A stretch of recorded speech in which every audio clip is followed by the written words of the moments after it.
जब से यूपी की सियासत में मानस की चौपाइयों की गूंज उठी, लखनऊ में सपा दफ्तर के बाहर पोस्टर के रंग रूप बदलने लगे। शुक्रवार की सुबह हुई तो सपा दफ्तर के बाहर जातीय जनगणना वाला ये नया पोस्टर नजर आया। ये पोस्टर समाजवादी पार्टी पिछड़ा वर्ग प्रकोष्ठ की तरफ से लगाए गए हैं, जिसमें ऐलान किया गया है कि जातीय जनगणना अभियान चलाया जाएगा। तो ये जनता खूब अच्छे तरीके से समझती है, और जब जब लोगों ने आस्था के ऊपर प्रश्न उठाया तो लोगों को मुंह की खानी पड़ी। ये आस्था के ऊपर सवाल उठाते हैं, रामचरितमानस के ऊपर सवाल उठाने का मतलब यह है, ये किसी प्रकार से ठीक नहीं, विकृत मानसिकता का परिचायक है, और इससे निश्चित रूप से समाजवादी पार्टी को नुकसान होगा। सपा दफ्तर के बाहर सिर्फ जातीय जनगणना का पोस्टर भर नहीं लगा, शूद्र वाली सियासत का यहाँ अलग ही नजारा दिखाई दे रहा है। हम इस समय समाजवादी पार्टी कार्यालय के बाहर मौजूद हैं और आप देख सकते हैं यहाँ पर एक बड़ा सा ये होल्डिंग लगा है जिस पर लिखा हुआ है जातीय जनगणना कराए सरकार, जातीय जनगणना जन जागरण अभियान चलाएंगे हम। और ये होल्डिंग लगवाया गया है समाजवादी पार्टी पिछड़ा वर्ग प्रकोष्ठ की तरफ से। मतलब साफ है कि अखिलेश यादव ने जो संदेश पार्टी के कार्यकर्ताओं को देने की कोशिश की थी, उस पर पार्टी अब काम करना शुरू कर चुकी है। लेकिन शुक्रवार को सबसे ज्यादा जातीय जनगणना वाले पोस्टर की बात हुई। इससे पहले अखिलेश ने भी ये ऐलान किया था कि जातीय जनगणना को लेकर अभियान चलाया जाएगा। इसकी जिम्मेदारी भी स्वामी प्रसाद मौर्य के कंधे पर रखी गई है और सपा की तरफ से लगातार इस मुद्दे को बड़ा बनाने की कोशिश हो रही है। सपा नेता मनीष जगन अग्रवाल ने ट्वीट किया, अगर बीजेपी सच में पिछड़ों को सम्मान देना चाहती है तो डॉक्टर लोहिया जी के नारे पिछड़े पावे 100 में 60 नारे को चरितार्थ करे।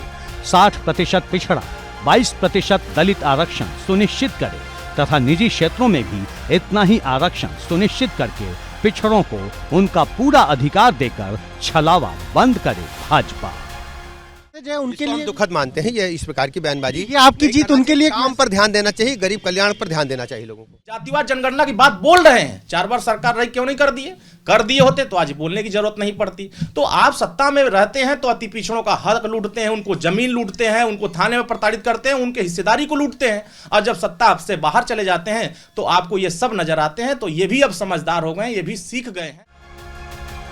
दरअसल अखिलेश यादव ने अब तक हर चुनाव में नया प्रयोग किया है। कभी अपनी सरकार के विकास के दावों पर चुनाव लड़ा तो कभी कांग्रेस से गठबंधन करके नया प्रयोग किया, लेकिन हर बार उनका दांव फेल हुआ और अब उन्हें लगता है कि जातियों को एकजुट करने से ही सियासत के अच्छे दिन आएंगे। तभी तो कभी जातीय जनगणना का जिक्र होता है तो कभी खुद को शूद्र बताते हुए राजनीति की नई लकीर खींची जाती है। सपा नेता मनीष जगन अग्रवाल ने ट्वीट किया, ढोल गवार शूद्र पशु नारी सकल ताड़ना के अधिकारी। अगर तत्कालीन लेखक पूर्वाग्रह से ग्रस्त नहीं थे तो इस चौपाई में ब्राह्मण, ठाकुर और बनिया क्यों नहीं जोड़ा है? 4 वर्णों में सकल ताड़ना सिर्फ शूद्र को ही क्यों और नारी को ही क्यों? मैं वाल्मीकि जी रचित रामायण का पक्षधर हूँ। कम से कम जो चेहरा है कि राम को गोली चलाने और राम के ऊपर बोली बोलने वाले हैं, दोनों का मतलब राम विरोधी चेहरा उजागर हो गई समाजवादी पार्टी, और उसी की वजह से ऐसे ही 2-4 नेता रहे तो जो कुछ बचा खुचा समाजवादी पार्टी वो खत्म हो जाए। पर जहां राम जन्म लिए, जहां के अगर एक राजा के रूप में देखें तो राम राज्य की कल्पना होती है कि कोई किसी भी धर्म का हो, किसी भी जाति का हो, गरीब हो, अमीर हो, मध्यम वर्गीय हो, सबको एक समान का न्याय देने वाले भगवान राम और रामचरितमानस पे अगर कोई सवाल उठाता है तो मुझे रावण की याद आती है। भाई देखिए, हर युग में रावण है ना, इस युग के रावण ये बन गए हैं। साफ है कि सपा इस विवाद का चैप्टर क्लोज करने के मूड में नहीं है। ये तो सिर्फ ट्रेलर माना जा रहा है।